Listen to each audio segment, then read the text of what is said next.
make my body go, make our bodies higher. Boa noite, galera. Boa noite, porque eu só gravo as minhas aulas à noite. Tudo bem? Espero que sim. Bem, a gente vai fazer um pequeno resumo, né? Nós já falamos sobre isomeria, né? Falamos sobre, nesses livros nós falamos já sobre nomenclatura, né? Acabamos a nomenclatura. Falamos sobre isomeria plana, certo? Falamos sobre ligações, geometria da molécula e polaridade das ligações. Tudo bem? Então vamos ver aqui um pequeno resumo sobre ligações, que foi o último assunto, né? E você sabe que as ligações químicas, como diz o conceito, que você vai poder ler à vontade, as ligações químicas elas se dão através do quê? Das interações atômicas, ou seja, entre a atração, tá? Entre substâncias, entre compartilhamento ou emparelhamento de elétrons para as substâncias, entre nuvens de elétrons, certo? Que se dá cada uma delas por tipo de ligação que é iônica, que é covalente e que é ligação metálica. Tudo bem? Simples também ocorre isso, porém, ligação química é um assunto que muito corriqueiro no teu dia a dia, muito corriqueiro, tá? Abre as portas para muitos outros assuntos. Bem, a ligação metálica, como nós salientamos aqui na introdução, fala sobre a nuvem eletrônica, sobre nuvens de elétrons. E ela ocorre, claro, principalmente entre metais. Vai ocorrer entre metais, tá? Claro que você vai ter essa nuvem de elétrons sobrando, no qual a tendência sempre é formar também cristais, tá? Se você estudar isso em entropia, você vai ver muito bem que a formação de cristais é uma forma organizada, tá? Forma organizada, ou seja, se a forma é organizada, significa que eu tenho o grau de entropia baixo, né? Então tem que, né, ficar atento a esses assuntos que fazem parte também de ligação, como a entropia, tá? Que é lá de termoquímica, de fisicoquímica. Bem, então você sabe que se é ligação metálica, ocorre entre metais, claro que vai, como diz aqui as características, conduzem corrente elétrica, são brilhantes, né? Maleáveis não quer dizer que sejam moles, tá? São flexíveis, podem ser flexíveis também. Tem alta condutividade térmica, né? Por que tem alta condutividade térmica? Porque são sólidos, sólidos são agrupados, tá? Se são agrupados, eles têm o quê? Quanto mais próximos uns dos outros, eles vão estar muito organizados, certo? Então, quer dizer, eles têm pouco movimento de molécula, de partícula, e isso facilita a condução de corrente elétrica. Tudo bem? Olha só, elevada temperatura de fusão. Se ocorre entre metais, os metais têm elevado ponto de fusão. Tudo bem? Tranquilo também. Olha só agora, a ligação iônica nós já salientamos, estamos revisando apenas, que no caso ocorre compostos iônicos, ocorre o quê? Ocorre entre metais e ametais. Tudo bem? Então quer dizer o seguinte, o metal doa, o ametal recebe. Tá? Membros da família 1A, 2A e 3A, que são os metais que mais ocorrem as ligações, não quer dizer que não vai ocorrer também com outros metais, como ferro, cobre. Esses metais família 1A, 2A e 3A, eles doam respectivamente, eles perdem respectivamente 1, 2 e 3 elétrons. Família 4, 5, 6 e 7, família 4A recebe 4, família 5 recebe 3, família 6 recebe 2 e família 7 recebe 1, tá? Para poder formar a regra do octeto, que é ter 8 elétrons na última camada. Tudo bem? Olha só, mas aí, pô, já me viu no livro que a família 4, né, não é considerado que receber. Ela mais recebe do que doa. A família 4 é denominada de anfótero. Anfótero é a capacidade de doar e de receber elétrons simultaneamente. Ok? Olha só, metal doa, que é o sódio, cloro recebe, estabilizando, né, o átomo de cloro. Legal? Olha só, simples ligação química. Ligação iônica, tá? O cara, olha só, o cara colocou para ti, ó, sal de cozinha. Olha, você vai ter formação de cristais. Aí eu pergunto para ti, se a formação é de cristais, vai estar organizada ou desorganizada? Vai estar organizada. Então, se vai estar organizado, o grau de entropia tende o que? A diminuir. Mas o que é entropia? Que você viu lá com o professor Rogério? Entropia é o grau de desordem. Quanto mais desorganizado tiver a molécula, tá? Maior vai ser o grau de entropia.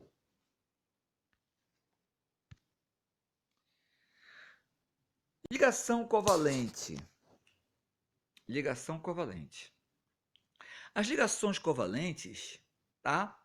Elas podem ser a ligação, sabe que a ligação covalente ela ocorre entre ametal mais ametal, ametal mais hidrogênio, hidrogênio mais hidrogênio, certo? Só que aqui é o seguinte, a ligação covalente eu posso ter ligação polar e a ligação apolar. Ligação apolar é aquela que tem, né, átomos iguais, ou seja, que tem a mesma eletronegatividade. Por exemplo, N2, o ozônio, O3, o enxofre rômbico, S8, por exemplo, tem 8 átomos de enxofre, porém só é o enxofre. Então, no caso, seria uma ligação apolar. E a ligação polar é aquela que ocorre com diferença de eletronegatividades, ou seja, diferentes elementos. Tá? São compostos, no caso. O que é que você vê? O que você vê aqui nas características? São sólidos, líquidos ou gasosos, os compostos covalentes, né? E já diferente do iônico e do metálico. Não conduz corrente elétrica nos estados sólidos e líquidos, tá? Possivelmente só quando estiver na questão aquosa. Tá? Em geral, apresentam baixo ponto de fusão e de ebulição, porque se eles têm pouco movimento, a tendência é que eles trabalhar entre ametais, então vão ter, no caso, mais movimento do que os sólidos, correto? Do que no caso os metais.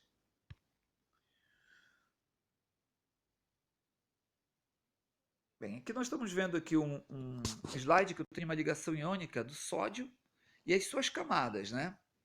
Nota bem que o sódio ele tem número atômico 11. 11.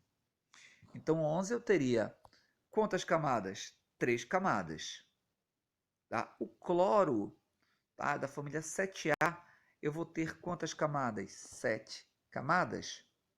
Ou não? Não. Não confunde a quantidade de elétrons com a quantidade de camadas. Tá? O cloro, no caso, vai ter 3 camadas também. Tá bom? Só para você não confundir o número de elétrons com o número de camadas. Bem, aqui nós temos as forças intermoleculares, que também já falamos. Nós temos as forças intermoleculares, nós temos polares e apolares. As intermoleculares de polo ou de polo permanente, tá? Ligações ponte de hidrogênio, são as polares. E as apolares são de polo instantâneo. Então, primeiro você vai ter que saber o que é uma molécula apolar, tá? Toda molécula apolar é de polo instantâneo. Toda molécula polar, tá? Vai ser de polo permanente. Ou ponte de hidrogênio, que é mais fácil. Mas como é que você vai determinar? Pô, mas como é que eu vou saber que é de polo permanente ou ponte de hidrogênio? Simples. A ponte de hidrogênio eu tenho o hidrogênio ligado ao flúor, ao oxigênio e ao nitrogênio. Tá? São moléculas apolares, ponte de hidrogênio. Qualquer outra que seja apolar, que eu não tenha o hidrogênio ligado ao flúor, ao oxigênio e ao nitrogênio, vai ser polar de polo permanente.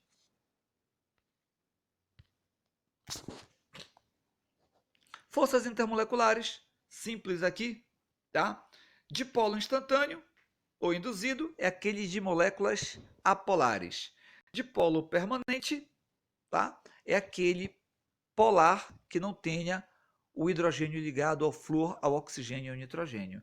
E a ponte de hidrogênio ou ligação de hidrogênio são as mais fortes, como eu salientei agora há pouco, que é o hidrogênio ligado ao flúor, ao oxigênio e ao nitrogênio. Como você vê bem aqui, ó, está aumentando a intensidade, aumenta a intensidade das forças intermoleculares. Quer dizer, se por algum acaso eu tivesse N2, dois átomos iguais, apolar, e eu tivesse a água, que eu tenho oxigênio ligado ao hidrogênio, ponte de hidrogênio. Qual seria mais forte? A água, né? Porque eu tenho ponte de hidrogênio. Mediante que o N2 seria uma molécula apolar, que é o dipolo instantâneo, tá? Que é o mais fraco de todos. Aqui eu tenho as forças intermoleculares atuantes, né? A ponte de hidrogênio, como eu salientei agora há pouco, falando sobre a água, né? Que eu tenho a formação delas, né? Se interligando, formando, né? Uma ponte que vai, né? Que eu poderia, em alguns livros, chama-se de hidrogeno ponte, né? Que é a mesma coisa que ponte de hidrogênio, tá certo?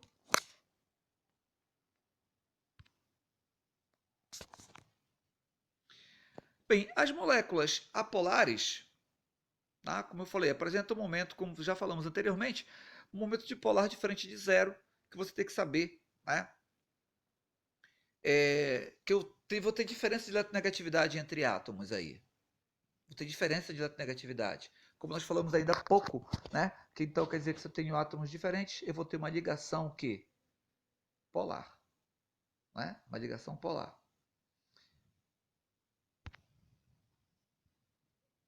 Aqui eu tenho as ligações, as moléculas apolares, que eu tenho um caso de elementos com a mesma eletronegatividade. Aí aqui nós temos, né, forças intermoleculares de ponto de ebulição. Olha lá. Mesmo tipo de interação. Quer dizer que se eu tiver duas cadeias, vamos colocar duas cadeias, né, que tenham a mesma fórmula molecular, eu tenho duas cadeias que tenham a mesma força intermolecular, duas cadeias, digamos, eu tenho uma que tenha 3 carbonos e uma que tenha 5 carbonos, tá? Se eu tiver a mesma, aí tu vai dizer, porra, as duas são polares, por exemplo. As duas cadeias são polares. Pô, mas tu vai perguntar qual é a que tem? É o tamanho da cadeia. Quanto maior a cadeia, tá? Maior a cadeia, maior vai ser a intensidade e maior também vai ser o ponto de ebulição, tá? Agora, quanto isso aqui, mesmo tipo de interação. Aí massas, né? No caso você tiver forças termoleculares mais intensas, né? Eu tenho o HCl e o HBr. Aí é simples. Pô, eu tenho duas moléculas polares. Mas, pô, qual é a mais forte? Quando isso acontecer, você vai ver, ele vai te dar os dados, você vai ver que tem maior massa. Aí quem tiver maior massa vai ter maior intensidade de força, consequentemente vai ter maior ponto de ebulição.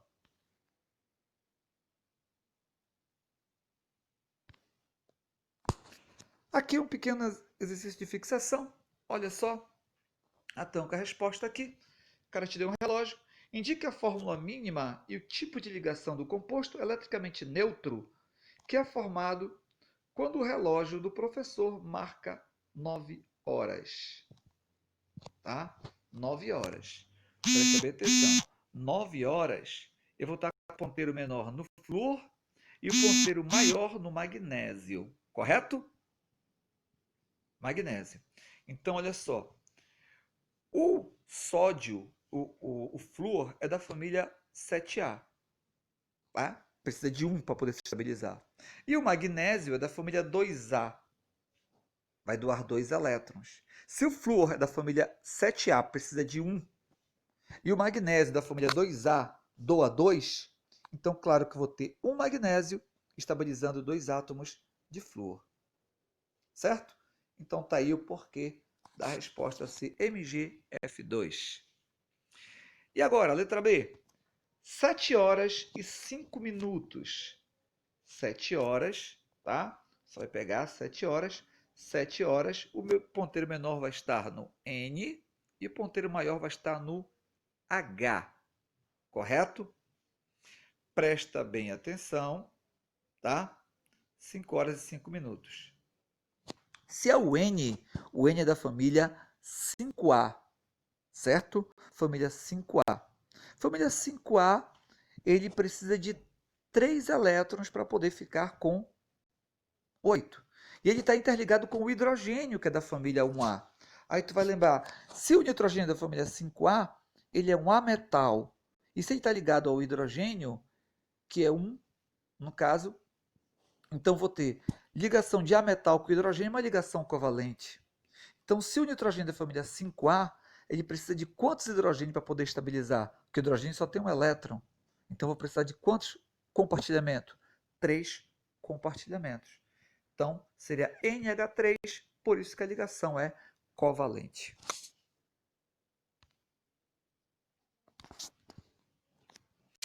Aqui diz para ti, tá?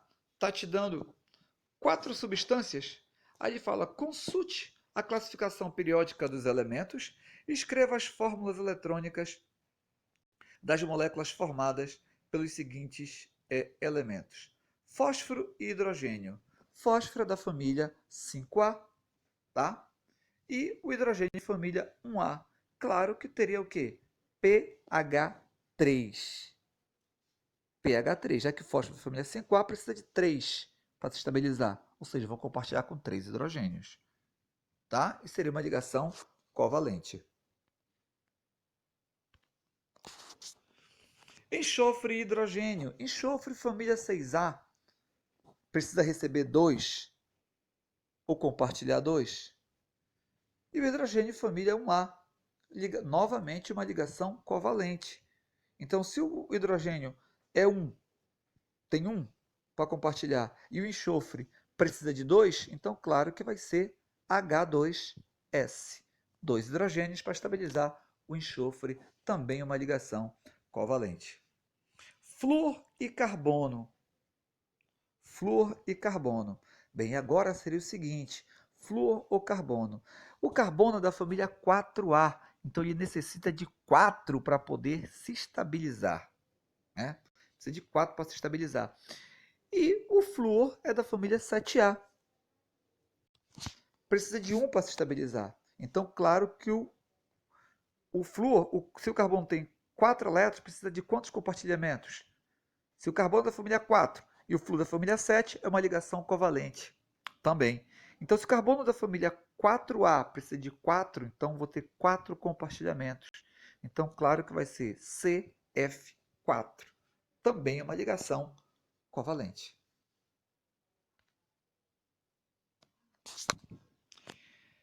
Bem, aqui o cara colocou para ti um conceito, né, sobre F2.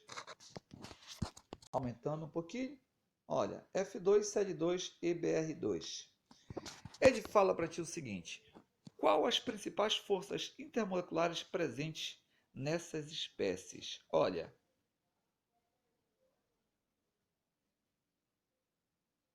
ele fala F2, Cl2 e Br2.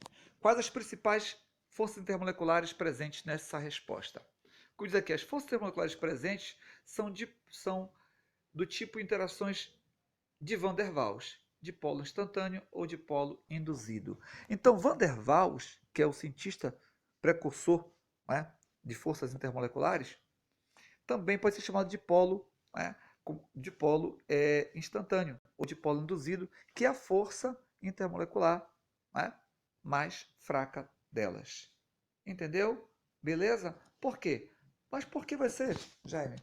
Porque você tem aqui, olha, BR2, Cl2 e F2.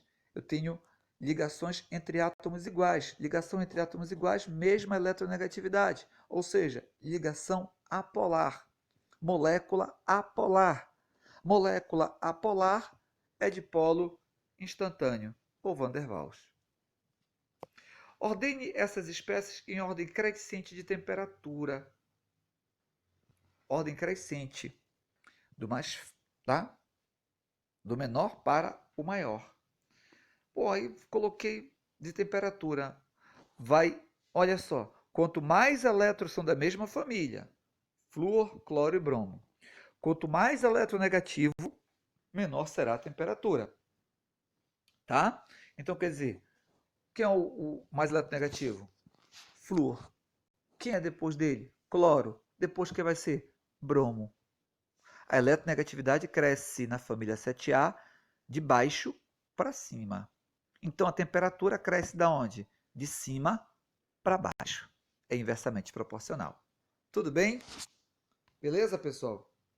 Então agora, o que eu posso dizer para ti é uma boa noite, tá? Que você tenha um abençoado final de semana, certo? Que essa semana vai chegar um trabalho para vocês e que vocês também vão fazer uma ótima atividade, uma ótima prova. Tá legal? Boa noite, pessoal. Fique com Deus.